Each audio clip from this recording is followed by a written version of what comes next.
Alright, my people, because I don't find the boss of the country with this. So, concerning the DNA test, we will not see since then. So, those people when they did the online matter, they use us to play. They turn our head around for the country. They can go create Mohbad'S group, go create group concerning DNA for Mohbad matter.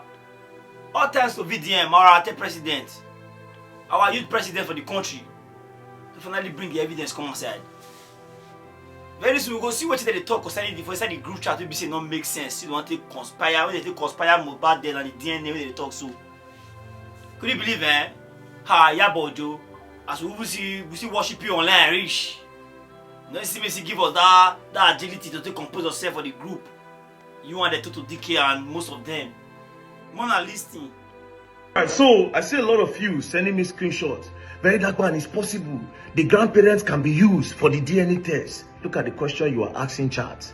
He said, can a grandmother be used for the DNA of a grandchild? Of course, the grandmother can be used. But is that the right question to ask? Where they say, very dark man, hey, grandmother, this is the question. Let me show you. Man, use that same chat, GTP. For paternity fraud, if the assumed father of the boy child is dead, who can be used for the DNA test between the grandfather of the boy child or the grandmother of the boy child? For paternity, paternity means papa. Do you understand? Paternity means papa.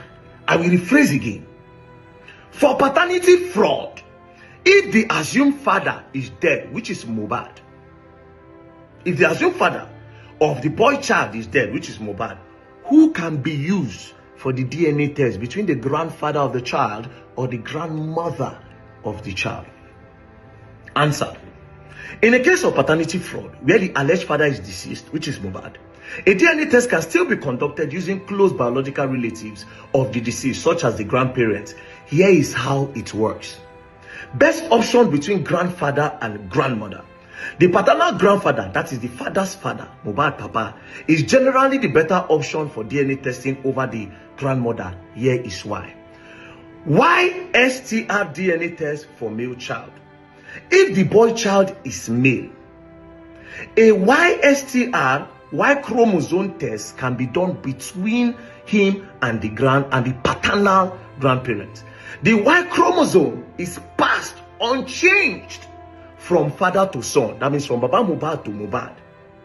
The Y chromosome is passed unchanged from Baba Mohbad to Mohbad. So if the deceased man was the biological father, the boy and the grandfather should have a matching chromosome. So it is not possible to say that if you use woman to test that one to show say now he get the son. But let's continue. Now for the grandmother, empty DNA not useful in this case. The grandmother mitochondrial DNA, empty DNA, is not useful for proving paternity because empty DNA is passed from mother to child, that is the normal one, and not from father to child. So it cannot decide, but we'll continue. Other testing option if grandfather is unavailable. So you see, the grandfather is the main option. Other testing if the grandfather is not available, right? If the paternal grandfather is not available, alternative options include sibling DNA test. If the deceased man has known biological siblings, testing the boy against them can help. Autopsy sample or preserved DNA, like as Mohbad did like that, when see the still go exhume and still go carry some parts use. If medical or legal authorities have preserved the deceased man's biological sample, paternity index test using both grandparents can also improve accuracy. That is, if at all, they go have to use Baba Mohbad and Mama Mohbad. But in